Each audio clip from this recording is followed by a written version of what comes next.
Episode 63, What You Need to Know Before You Hire a PR Agency. Welcome to the PR Playbook Podcast, the only podcast giving you actionable skills and advice you need to execute a strategic PR program. Warning: what you hear next may lead to brand awareness and increased sales and customer exposure. Now here's your host, Rinjini Joshua.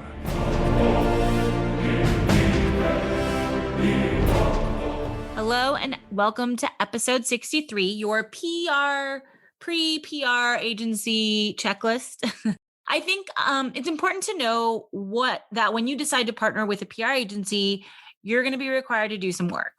It's not magic, and you can't just tell them what you want and expect them to deliver and watch them fly. So I wanted to create a quick podcast to kind of talk about what you'll need to prepare or what you should have prepared before you even hire a PR agency or even think of starting to vet a PR agency. You have to have some materials on your own. This will save you time. This will save you money. This will save you frustration.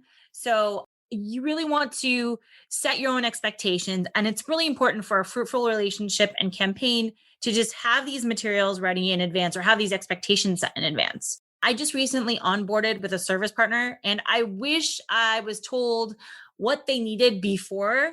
And this is something I usually send to clients beforehand, like, hey, before we even start, maybe you should get this stuff ready, because we onboarded and now I have to spend 3 weeks getting these materials together, which I would have preferred to just start the process after I had the materials ready. And I understand it's like a sales thing, but in my mind, like, I'm very type A, I work in PR, I want to be really organized and I want to get going.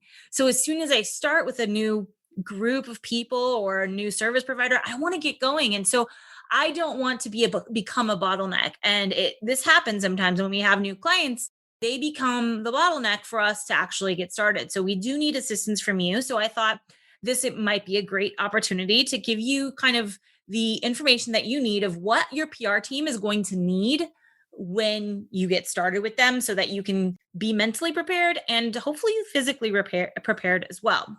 So the first thing is prepare your business goals and challenges. And maybe this is in a document, maybe this is your operations deck or your pitch deck or whatever.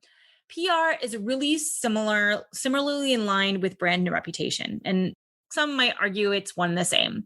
But your PR team needs to be plugged into your business goals and challenges so that they can directly map back to solving them. So it's not just about doing PR because you think you need it, but it's about solving a business challenge and filling a gap in your business. And you may not see it, but if you choose to share your business challenges with them, the PR team can probably fill more than what you expect. And they can craft the stories, because that's really what we're doing. We're storytelling to the public so that you get more business, you get more customers, you get more brand recognition. So we can use those business challenges to help frame the story in a way that will get you the most results. So prepare a document or share a document that shows them your current business challenges and goals. Number 2, have a wish list or a list of expectations ready. So don't go into PR not knowing what you want from it. I know we have like a previous podcast on what PR can do for your business, so take a listen to that. I can't recall which episode it is, but having a wish list is really important. And that way also a good PR person is going to put you on the right track. Okay. It's great to communicate these. I'm going to be honest. We're going to poke holes into your expectations probably most often than not. But that's our job, is to tell the right stories to the right people for the right reasons, right? To meet your goals. And so sometimes I've had people come to me and say, hey, I want a feature in Entrepreneur Magazine. Well, is that going to map back to your business challenges? If it doesn't, do you still want to do that? So it's not that we're just going to overtake and dictate what your PR program is going to look like no matter what you say, but it's just we will give you clarity to say that, okay, well, this may not serve the purpose that you think. It's great to have a feature in Entrepreneur. What it can support is building your profile as an entrepreneur, but it may not support sales for your business. So that's something that's very good to understand. So have this wish list or a wish list of expectations so that the PR person can one know what those expectations are, but also like this should not be like a mystery game. You're not going to get the best out of your PR agency if you're playing a game with them.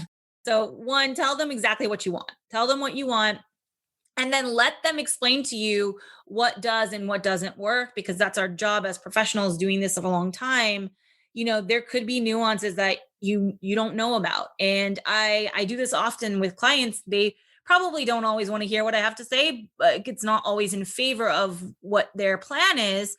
But I know that they've come back to me and appreciated and said thank you for letting me know I had to go back and revisit this, or hey, actually we're ready to go, let's do this. So it just gives you a little bit more clarity on the vision and purpose of your PR campaign. Third, get your written materials ready. So if you have a press kit, if you don't, that's fine. But if you do have a press kit or if you have bios, clean up your website marketing, give them marketing materials, product information, company information. All these written materials, typically in the first few weeks, are things that we have to build and create. If you give us resources, it really reduces the time that we'll need to get information from you. So it takes a long time. Get these things ready, compiled, graphics, demos, prepare to onboard them as you would like potentially like a new employee. Give them the materials you would like a sales team. So your PR team needs to be privy of all of these things. 4, be in it to win it. And I know this is probably the most marketing this podcast will sound, but while you can do short PR projects, and we do them all the time, the key with public relations is longevity, building your brand, building consistency, and really building a long-term funnel. And PR is best for brands who either want to build and exit or build and build, right? Like build and be sold or build and grow bigger and have a brand name to be aware of. We are in the brand awareness business. So we get your brand out there, known, understood, your value propositions understood. That's the job of public relations. So in the first month, as I already mentioned, it takes quite a bit to kind of get your materials ready. What you can expect is that you're going to take a month to adjust to each other, working styles, weekly meetings or biweekly meetings, getting materials prepared, getting ready to do the big work. And so if that takes a month, if you have a 3-month project or a 2-month project, it really doesn't give you the benefits of PR the way you should have it. Now, you could do a short pitching project for like a press release, and then you're going to have less materials. You're not going to have a press kit to go through. You might just have, hey, it's a project and you like, can you just pitch this press release for me to these 10 outlets? That's really direct transaction, but that's transactional PR. That's not a commitment to really doing PR for your brand. When you're committed to doing PR for your brand, my recommendation is dedicating or planning to have 6 months at least dedicated to it is your key. You should have noticeable results and see a light at the end of the tunnel in about 2 to 3 months, and you should know what that flow feels like. But at six months, you can actually establish something. That should be your minimum goal for retaining a PR agency. Now, 12 months is better. And then I think 6 to 12 months is really like the best, because then you want to assess what they're doing, how they're doing it, your own business roadmap. And again, if you're tying it to your business roadmap, you should be able to do this. So remember, PR is not just like a marketing activity. It's not a function of marketing. PR is a function of communicating your brand. So PR and marketing kind of hold hands, and social media, they all hold hands together. PR can inform marketing, can inform social media. So have a bigger plan for your PR. Now, if you're just doing a one-off project, that is what it is. That's totally fine as well. But if you really want to build the brand something bigger than you've ever seen it before, long-term PR goal is the plan. And that's why so many companies have internal PR departments or engage agencies for a longer period of time. Last but not least, you will have to support your PR team. And this is something that happens often, especially with B2B PR. You engage a PR agency, great. You give them materials, great. You have your kickoff meeting, great. Now you're just expecting them to run by themselves. Everybody runs out of fuel at some point. So I'm not saying we get tired, but you're going to need to re-up their content and their information. And to be perfectly honest, your PR person is a representative of your expertise, of your brand's expertise. Their job is to be an expert in PR and how to present your information. Your job is to, your job, to be an expert in what you do. So in order for that to work hand in hand really well, you really have to support your PR team. So I recommend that you have someone who is your point of contact that has the bandwidth to be the point of contact. I don't know how many times we've been point of contacts with people that just don't have the time for it. And then the results are bad for everyone. So make sure there is a point of contact, someone who can help facilitate materials, ideas, meetings, action items, all that kind of stuff. So 5 things that I kind of talked about today. I'm sure there's a little bit more we could talk about. And if you guys need a list or a checklist, we actually have a PR checklist I could provide to you. You can email it to me, or you can email me at ronjini@thesilvertelegram.com. But the 5 ones that I presented today are: number 1, prep your business goals and challenges for your team on a document, verbally, a list, whatever.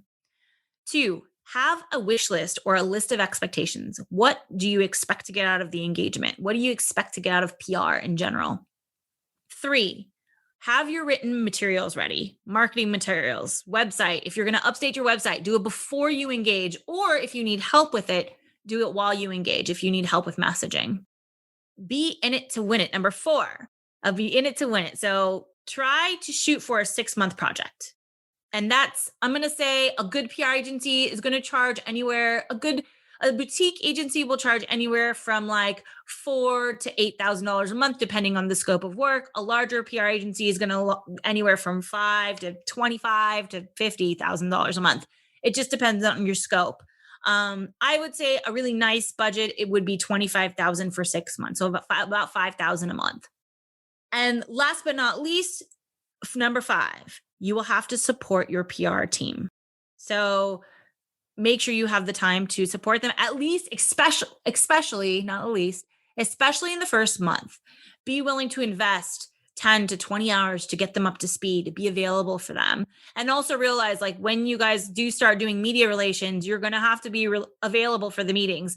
The media does not work around your schedule. We work around theirs. So that's something to include in that support side. You need to be available for your PR team to be able to be nimble and quick and go back and forth. Okay, so I hope those 5 things helped. I hope you have a little bit more light in your dark PR atmosphere. And I hope you guys have a great week. So good luck in getting ready to start PR. And we'll have an upcoming episode on how to choose the right PR agency. I think it's going to come out next week. So stay tuned for that. All right. Talk to you soon. Bye.